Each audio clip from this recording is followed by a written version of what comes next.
Hello, everyone. Welcome back to Adversary to Ally.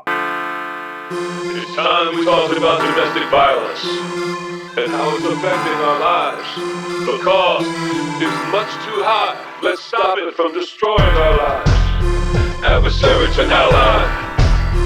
Adversary to ally. How many mothers would cry? How many children would die?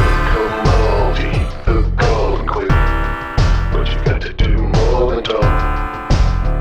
You got to listen. For those of you who are new to this program, this is the podcast where men talk about domestic violence and child abuse, as well as intimate relationship violence. Why? Because men are beating the crap out of women, killing them, killing children, and we're trying to figure out why this is happening. My guest today is a former Connecticut resident who is now living in South Carolina. And when he was a teenager, his sister was murdered by her husband, actually stabbed to death in a domestic violence incident that actually changed his life.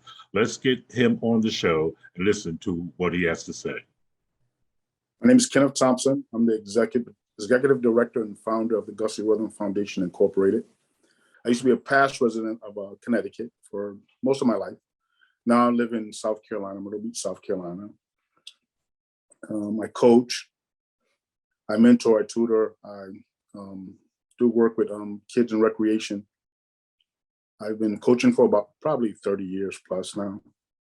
I've been running a foundation since 2004 in honor of my sister who was brutally murdered by her husband when I was a teenager. Yes, and that is, of course, what you're doing on the show today, to talk about that and to talk about domestic violence and how it affects people's lives. How did that affect your life? First of all, would you like to mention your sister's name? Gussie Wortham is her name. And how old was she? At the time, she was in her early 30s. Now, was this her husband, a longtime boyfriend, or was this something that was an ongoing thing, or did it just happen out of the clear blue sky? It was her husband. She was in the process of leaving. So instead of him just as a man, okay, dealing with it, he decides that if, no one can have her, if he can't have her. So he ended up stabbing her to death. Wow. That is, any children involved there that saw this? Yes. Or at the time, she had 3 daughters and a son. Wow. And what ended up happening to her husband? Her husband spent about maybe 10 years in prison, and then that was it. Then he passed away from AIDS. And that is just incredible to me that someone could stab someone to death and spend just 10 years of their lives behind bars. And it's that old sick saying that if I can't have you, nobody else can have you, or I can't live without you, which of course, we know is just sheer nonsense. Let me ask you, how did that affect you as her brother? That was my best friend. So I was angry for quite a few years. It made me really, really angry. Did you? I carried a lot on my chest. Was there any support there for you as as a victim, so to speak? Was there any support there for you? At that time, no, there wasn't any support.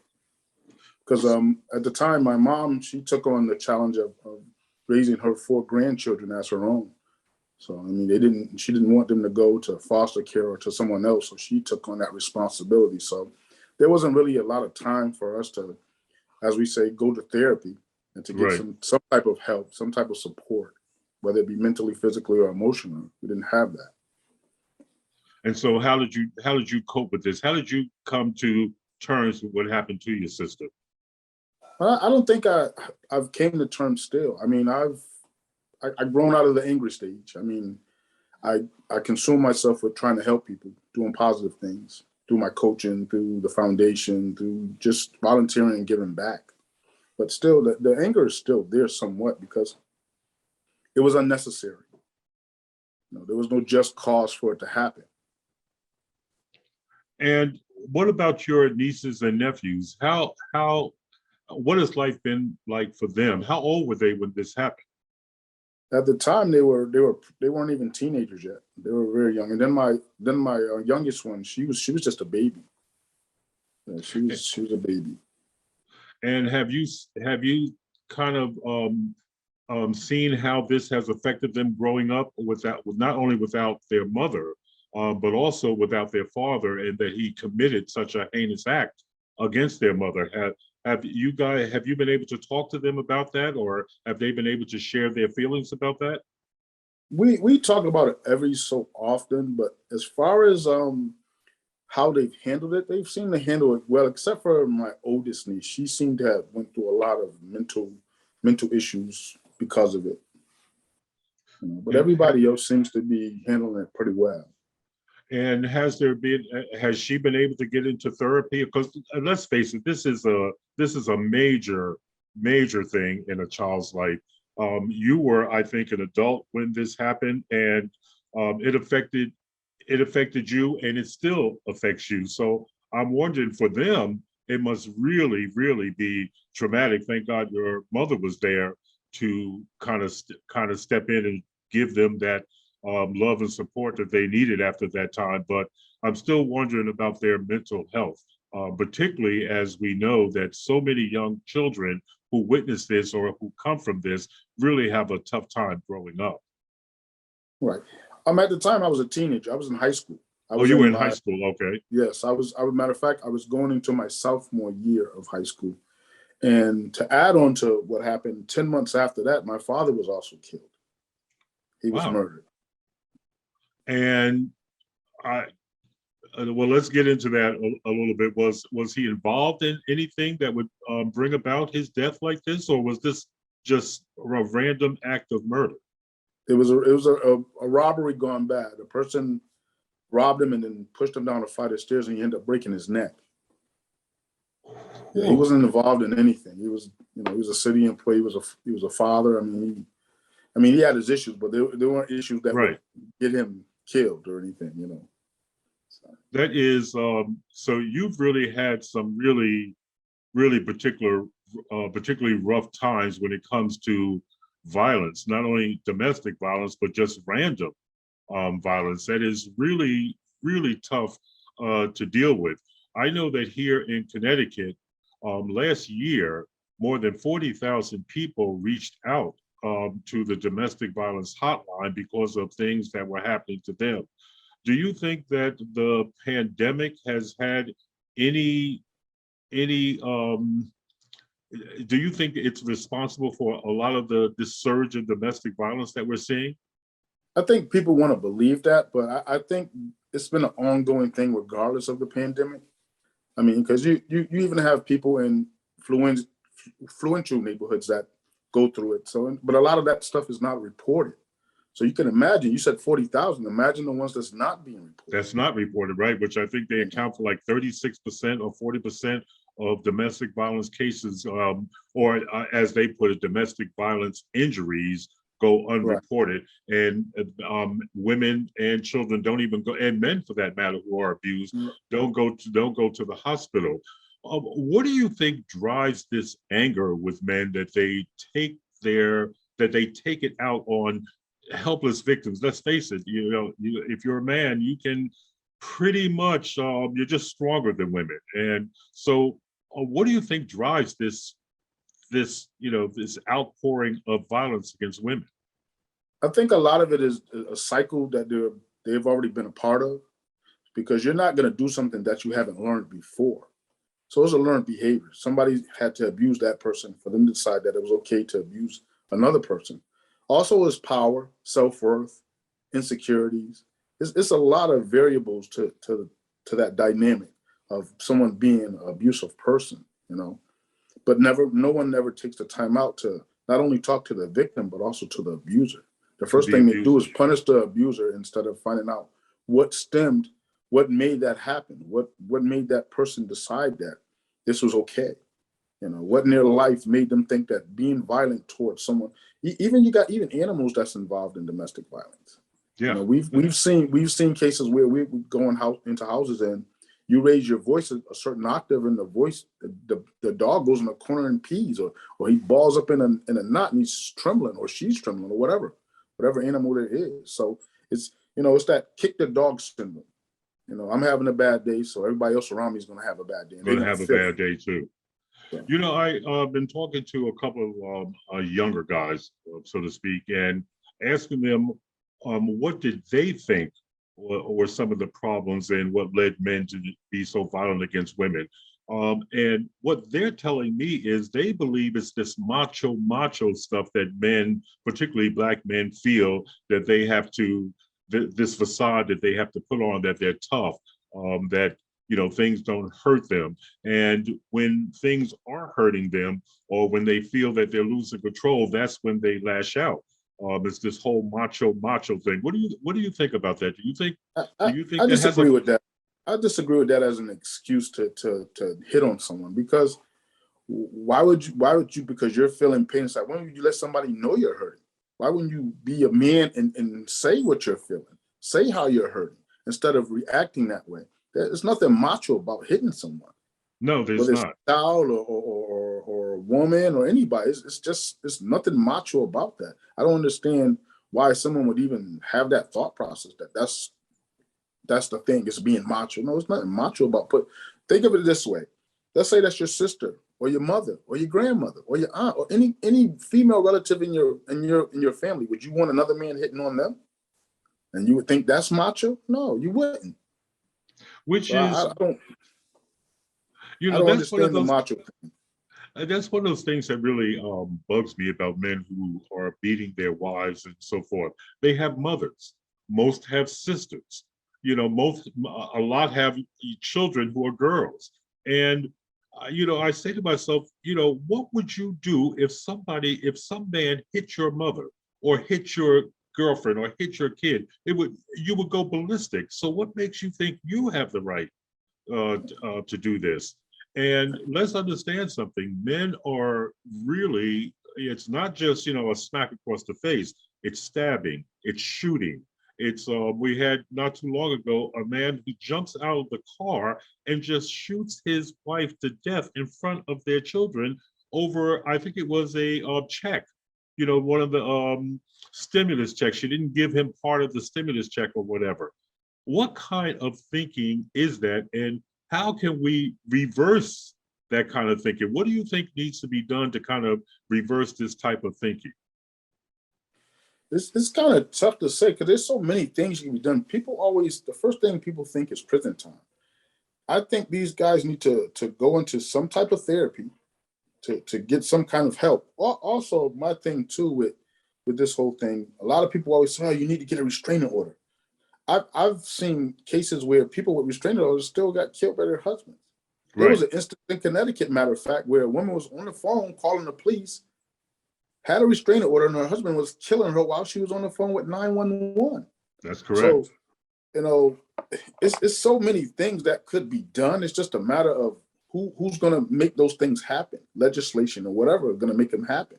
Or even the community as a whole can make it happen. Law enforcement, whoever. What do we do in the medical field to help these men? Even these women that are abusing other women, that's in same-sex relationships, because domestic violence is universal. It's everywhere. Man on man, woman on woman. You even got child on child. You got dating violence. So where do we get to the root of the problem? First, it's by talking to the abuser. But the victim doesn't know why they're getting beat on. They have no idea. Let's get to the root of the problem of the abuser. What happened to them prior to them becoming the way they are to make them the way they are? We're going to take a break and we'll be right back.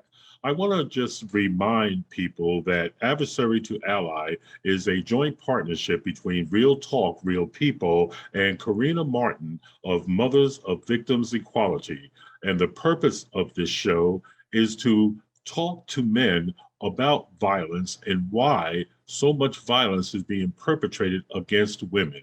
And we're doing it in an effort to find solutions and stop this violence. Now, let's get back to Kenneth. And that's one of the things, one of the reasons why Karina and I formed this partnership, because no one is talking to the perpetrators. As you said, there is, they go out, they get a restraining order or whatever, but no one is getting to the root of why men are behaving so violently against women. And I have to be frank, when I call around and attempt to get information, there's not too much emphasis on it. It's all about the women. It's never about helping the man and getting him to a point where he stops this kind of behavior. And it's and just to make a slight reference here, it's like I was listening to some psychiatrists talking, and they were talking about pedophiles, and they say one of the reasons why we can't get ahead of this is because they won't talk about it, because what we do is immediately lock them up and take away their freedom, so we can't find out what is going on in their minds. It's kind of the same thing with domestic violence. We don't take the time to talk to the perpetrators. But let's face it, there are some really critical things that are going on, and it's becoming worse and worse. We had a man here just confess to throwing his baby, killing his wife, and then throwing his baby in the river. Are you kidding me? I mean, this is, when we talk about mental health, we really severely lack mental health services in this country. And it's almost as if we just assume that everybody comes out happy-go-lucky and goes about their life in a happy-go-lucky way, and we know that that's not true. I don't think it affects the people that are influential. That's what it is. Once it starts affecting those people a little bit more and it becomes a spotlight, then I think there'll be more attention put on it. But mental health has been something we've been dealing with from all our lives. Slavery, civil rights. You had to be mentally tough to deal with some of that stuff. Being hosed, dogs sicked on you, being whipped, being, people in your family being castrated. We had to be, as a people, first of all, to be mentally tough to deal with all that stuff. But then our thing is with us, we don't talk about it. We don't talk about it. It's like taboo. It's like taboo for people of color to talk about what they're going through mentally. You got to stay strong. You got to stay tough. You can't talk about it. You're not being a man, or you're not being, you're not being a grown up. You being a grown up, when you do talk about it, you need to let those feelings out. You need the people to know how you're feeling. Otherwise, it's going to be pent up anger for the rest of your life. Just pent up anger. And it's not healthy. And we all come from that background where our fathers told us, or our mothers told us, you're a boy, stop crying. Little boys don't cry, You're not supposed to feel pain. It's like when that bigger guy on the corner knocks you in your chest, playing with you like playfully boxing, and you're trying to act like that this blow that he just put on your chest isn't hurting you. But that's what we're taught. That's what we're taught. And I wonder how that is translating into your everyday relationship. One of the other things we talked about was that many men don't see women as their partner. Do you agree with that? I'm gonna say yes and no. Some men are a little intimidated by a woman that makes more money than them or has a higher employee status than them. Some people seem to be threatened by that for some reason. That doesn't bother me at all, because if we're supposed to be a team, we're a team, no matter what. We're a team. We work together. I think that thing is crazy for some reason. I don't know why people have that mindset, because you got to think back. Who took care of you? Your mother. So yeah, she was sometimes your mother, your father. She was your friend, your confidant. She was everything. So if people really stopped and thought about that, who's the strongest person in your household? To me, that was my mother. My mother is my mentor. She's my role model. So I don't think that would be, something I could say. Oh yeah, I don't think women and men are. I think sometimes women are more than us. A little, they're better than us sometimes, because they're the nurturers. Yeah, and I've had that conversation many times with some Black men who don't tend to agree with that, and I tend to say to them, "Who do you think got us out of slavery? It wasn't Black men. It was Black women who got us out of slavery. Who takes care of the family now? Who's opening up the businesses? Who's in politics? It's Black women are very, very strong, and I don't know. Maybe how were you born? Say what? How were you born? How were you born? Yeah, how were you born? Your mother birthed you? Yeah, which is the reason why I don't understand this violence against women. And why you have this outlook on women when a woman raised you, fed you. taught you Yep. most of the things that so it's really strange. But I just want to get back to one more question here, and that is family and how domestic violence affects the family.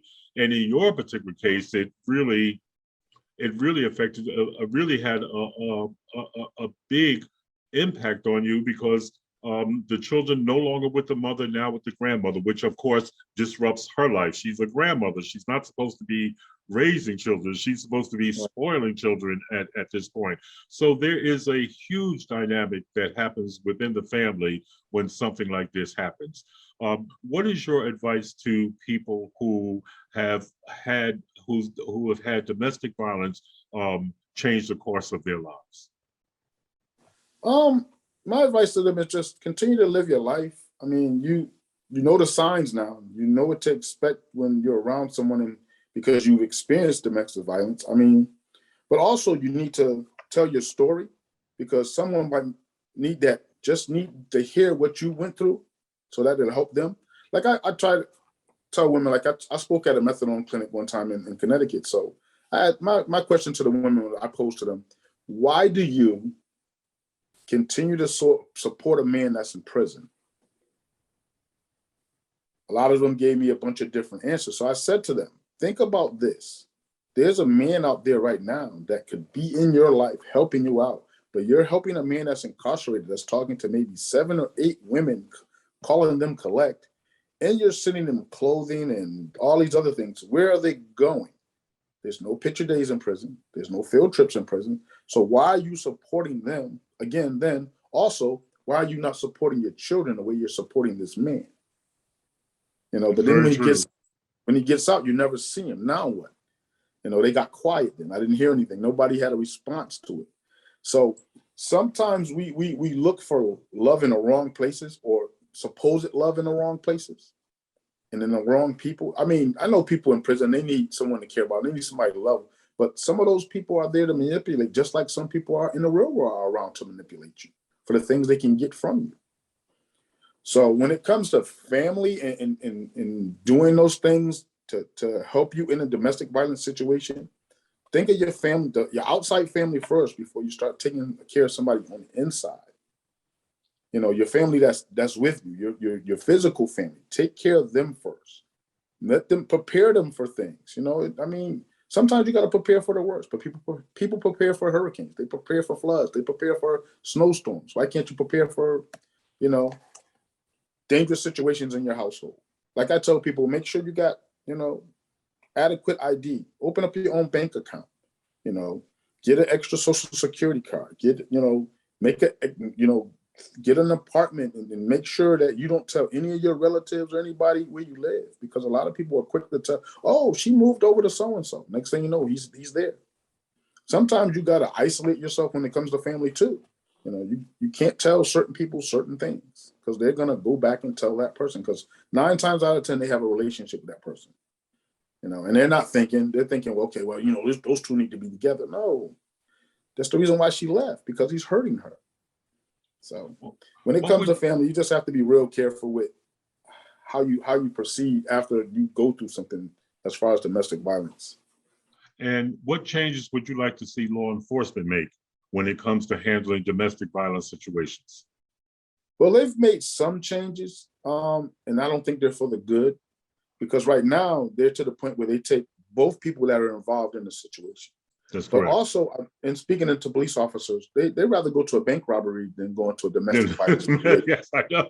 They'd rather go on, because they don't know what's really going to happen. Strange, isn't it? Yep, they don't know what's going to happen. They don't know if that female or that male is going to turn if you're arresting their loved one or supposed loved one. But then now you got to think again, if there's children in the house, now those children are being separated. Now you got social services or whoever DCF coming in and taking those kids out of the dynamic. Now everybody's, you got 2 parents locked up, you got kids separated. Now that needs to change. That needs to change. Well, here in Connecticut, I do know that they just formed a task force, I guess it is, and what they're going to do is, instead of police having the lead when they go on these domestic violence calls, they're going to have a therapist or some type of therapist that can help calm the situation down, de-escalate the situation, and in hopes that that will lower the temperature and hopefully the violence that is associated with it. Kenneth, I really appreciate you being on the show today. Is there anything that I haven't asked you that you think is important? You pretty much asked the right questions, the questions that need to be asked as far as domestic violence goes. And do you think talking about these situations could perhaps lead to changes or at least some solutions to stem this tide of violence? Yeah, I think so. I think more people like me and you, more men should have to be a part of the conversation. We have to know what the women go through. We also need to know what men go through, what the children go through. I mean, in order to understand something, you have to sit and listen sometimes. So we need to be a part of those conversations, even if we're just someone just observing the conversation. We need to be there, because a lot of times it's mostly a group of women talking about these issues and not a group of men. I think we need to form a group of men that talk about these issues also, because it affects everyone.